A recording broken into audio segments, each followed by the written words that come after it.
नमस्कार दोस्तों, मैं चार्टर्ड अकाउंटेंट सचिन। आज आपको बताऊंगा कि आप लोन लेने से पहले अपनी एलिजिबिलिटी कैसे चेक कर सकते हैं। यानी कि बैंक वाला तो सैंक्शन लेटर आपको बाद में देगा, पहले मैं आपको एक सैंक्शन लेटर देता हूं आज। और दोस्तों, जब आपको सैंक्शन लेटर मिल जाएगा ना, आप अपनी एलिजिबिलिटी चेक कर लोगे तो भैया आपके अंदर कॉन्फिडेंस हो जाएगा कि हाँ यार, अब तो मैं डील कर सकता हूँ। और ये एलिजिबिलिटी चेक कब करनी है?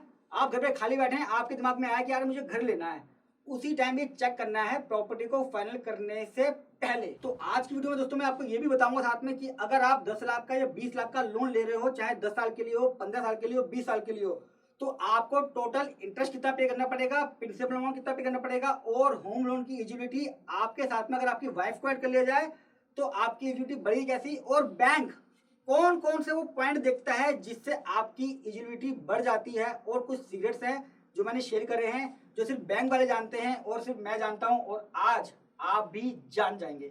तो वीडियो बड़ी इंपॉर्टेंट है, आखिरी पॉइंट तक कोई भी चीज मिस नहीं करनी है, ताकि हमारा लाखों का जो फायदा होने वाला है वो होके ही रहे। अच्छा दोस्तों, जब आप लोन के लिए पेपर देते हैं तो बैंक वाला ऐसे कौन कौन से फैक्टर्स होते हैं जिसके बेस पे आपकी एलिजिबिलिटी को चेक करता है।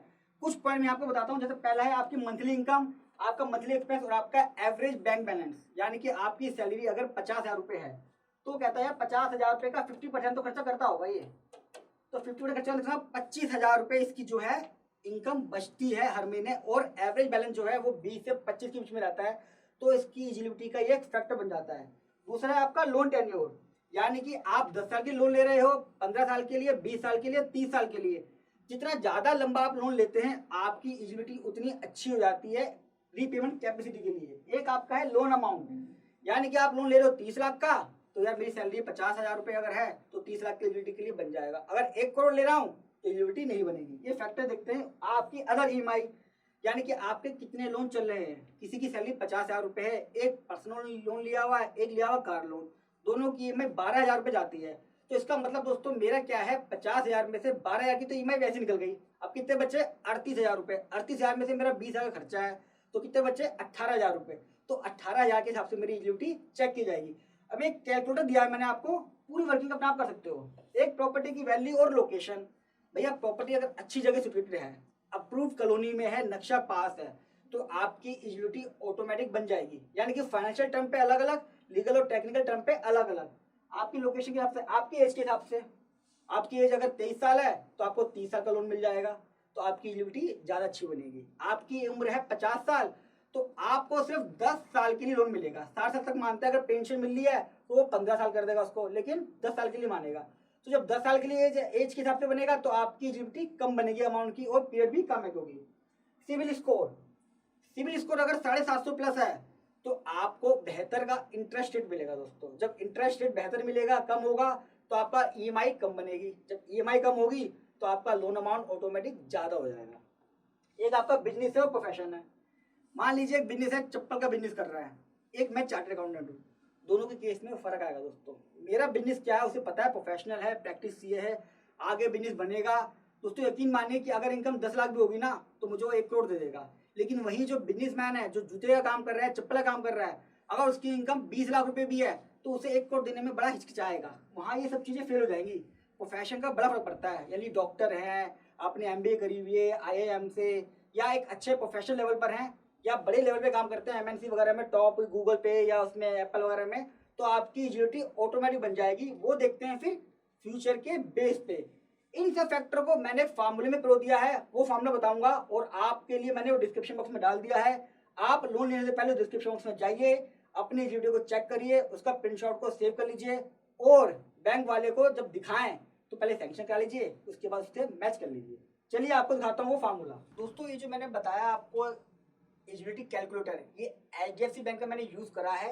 लेकिन ये किसी भी बैंक को लेके आप उसका क्या करिए, इंटरेस्ट रेट और पीरियड अपने हिसाब से डाल दीजिए, और जब आप डाल देंगे तो क्या होगा, आपकी एलिजिबिलिटी आ जाएगी। तो सिर्फ एचडीएफसी बैंक के लिए नहीं है, कोई भी बैंक हो आप इसमें इसका यूज कर सकते हैं।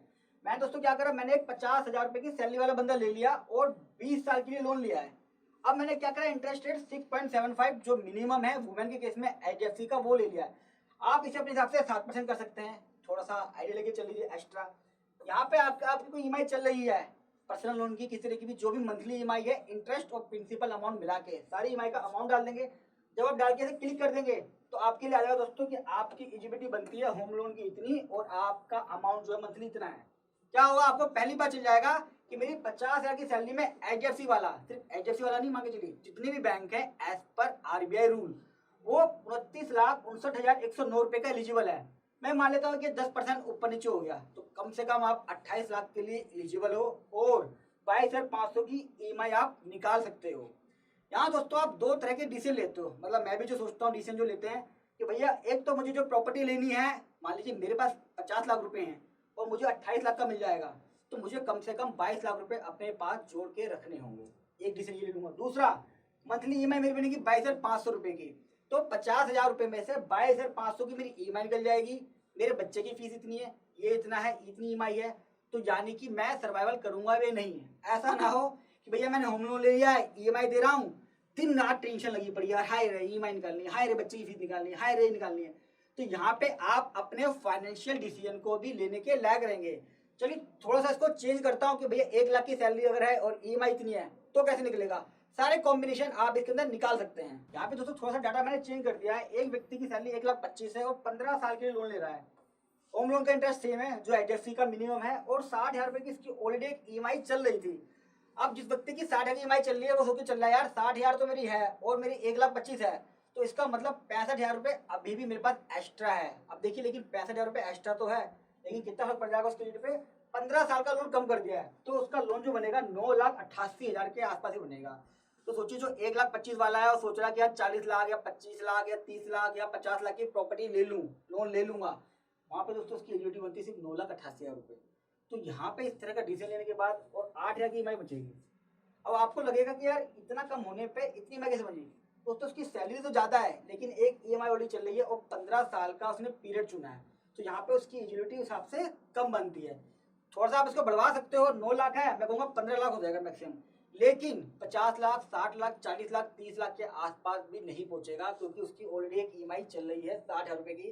तो बैंक वाले ने क्या करा, 60,000 रुपए तो बचता ही उसका, 60,000 में से 30,000 रुपए खर्चा निकालता है वो और 30,000 बचता है। 30,000 का अगर 15 साल का मैं निकालूंगा प्रपोर्शनल रिवर्स करके तो 9 लाख के आसपास ही बनेगा उसका।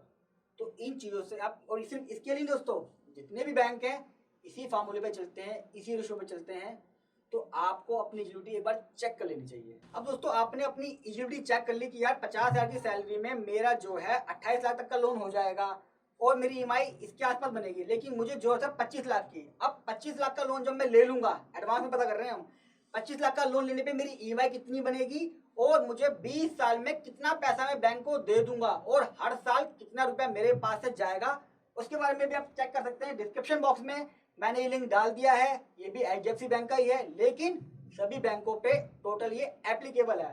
अब दोस्तों जब 25 लाख का आप लोन ले लोगे 20 साल के लिए और 6.75% इंटरेस्ट रेट पे, तो आपकी ईएमआई बनेगी महीने की 19,009 रुपए की। और जो प्रिंसिपल अमाउंट दोस्तों वो आप 25 लाख है, भाई 25 लाख जो लिया है वो तो बैंक को देना ही पड़ेगा, साथ में बैंक वाला आपसे लेगा 20,62,183 रुपए। थोड़ा सा शॉकिंग लगेगा कि यार मतलब 25 लाख के लोन पे 20 लाख दे दूंगा, लेकिन दोस्तों होम लोन सबसे सस्ता लोन होता है और 20 साल के लिए आपने लिया है, आप इसकी रीपेमेंट कर देंगे तो ये कम हो जाएगा। ओवरऑल आपको 20 साल में देना पड़ेगा 45,62,183 रुपए।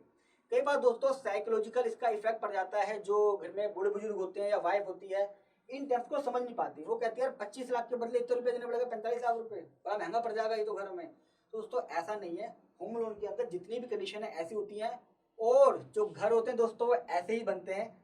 आप इस फार्मूले से चेक कर सकते हैं। एक चीज मैं और दिखाता हूँ कि आपको हर साल कितने रुपए पे करने पड़ेंगे। ये दोस्तों यहाँ जो व्यू डिटेल लिखा हुआ है ना, आपने इस पर क्लिक करना है। जब आप करेंगे तो ये आपको एक चार्ट पे ले आएगा, बड़ा अच्छा चार्ट है ये, आप इसके बेस पे अपना फाइनेंशियल डिसीजन ले सकते हैं।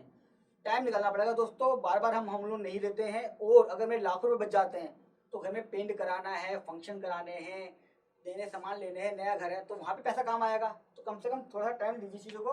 25 लाख के लोन पे दोस्तों 2,28,109 रुपए की आपकी ईएमआई बनेगी 12 महीने की, जिसमें पहले साल में आप 1,66,000 का इंटरेस्ट देंगे और प्रिंसिपल अमाउंट 61,231 है। क्लोजिंग बैलेंस आपका ये आ रहा है। जो बैंक में परेशान होते हैं ना हम, क्या मेरा बैलेंस कितना बचा है, क्या बचा है, इससे भी चेक कर सकते हो आप। हर साल का चार्ट है दोस्तों, हर साल के अंदर ये सारा चार्ट आ जाएगा आपको। ये पहला साल, दूसरा साल, तीसरा, चौथा, पांचवा, छठा, सातवां, आठवां, 20 साल तक के लिए आपका मिल जाएगा और हर बार सेम अमाउंट सेम रहेगा। आप ये देख लीजिए, यहाँ इंटरेस्ट कम होता रहेगा, ईएमआई कम होती रहेगी, प्रिंसिपल अमाउंट कम होता रहेगा और 20 साल बाद आप इससे मुक्त हो जाएंगे। तो इस तरीके से आप पता कर सकते हैं कि मुझे पूरे साल के अंदर 2,28,109 रुपये तो बैंक वाले को देने ही देने हैं। पूरा चार्ट है वाला, आप इसके बेस पे अपना डिसीजन ले सकते हैं। आशा करता हूं दोस्तों अब आप डेट पे जाएंगे तो फाइनेंशियल टर्म्स को तो समझ के जाते जाते हैं, लेकिन जब आप होम लोन लेंगे या पर्सनल लोन लेंगे या बिजनेस लोन लेंगे, आप अपनी एलिजिबिलिटी को भी चेक करेंगे ताकि आप उस बेस पे फाइनेंशियल डिसीजन ले सकें और उसी बेस पे प्रॉपर्टी को सिलेक्ट कर चुके हैं। दोस्तों मैं जानता हूं कि हम प्रॉपर्टी जो है जिंदगी में 1 या 2 बार लेते हैं। दोस्तों अगर हमारे पास टाइम है तो हम प्लेलिस्ट में जा सकते हैं, जितनी भी होम लोन से लेकर आपकी क्वेरी है या प्रॉपर्टी सिलेक्शन को लेके, चाहे वो टीडीएस हो, चाहे आपकी एलिजिबिलिटी हो, चाहे वो होम लोन का प्रोसेस हो या होम लोन की 10 बड़ी बातें जो बैंक वाला आपको कभी नहीं बताता, मैं सभी टॉपिक पे वीडियो बना चुका हूं। आप मेरे चैनल पे जाकर उसको चेक कर सकते हैं। प्ले लिस्ट में सारी आपको वीडियो मिल जाएंगी वाली। साथ में आपकी कोई भी क्वेरी इस वीडियो से रिलेटेड है, एलिजिबिलिटी से रिलेटेड है, आप मुझसे पूछ सकते हैं। और आपका एक्सपीरियंस इसका कैसा रहा, आपका कुछ जुड़ा हुआ एक्सपीरियंस है, वो भी आप इस वीडियो में मेरे से शेयर कर सकते हैं। और दोस्तों मैं फाइनेंशियल टर्म्स को लेके हमेशा वीडियो बनाता रहता हूँ जो आपको एजुकेट करती हैं और हजारों का नहीं लाखों का फायदा देती हैं। तो अगर चैनल को आपने सब्सक्राइब नहीं करा है तो रेड बटन आ रहा होगा, चैनल को सब्सक्राइब कर लीजिएगा, साथ में बेल आइकन दबा दीजिएगा ताकि जैसे ही मैं कोई वीडियो अपलोड करूँ आपके पास तुरंत एक नोटिफिकेशन आ जाए। और दोस्तों मैं फेसबुक पे भी हूँ, अगर फेसबुक पे इस वीडियो को देख रहे हो तो आप मुझे लाइक कर दीजिएगा, साथ में वहाँ फॉलो कर लीजिएगा और अपने फ्रेंड्स में, रिलेटिव्स में सब जगह इस वीडियो को शेयर जो कीजिएगा ताकि जो आदमी होम लोन लेने जा रहा है, घर सेलेक्ट करने जा रहा है, कम से कम एक बार अपनी एलिजिबिलिटी चेक कर ले। वरना क्या होगा, वो आपको फोन करेगा कि यार 2 लाख रुपए कम पड़ता है, दे दे यार, बयाना दे चुका हूँ। तो इन चीज़ों से आप भी बच जाओगे अगर शेयर कर दोगे तो।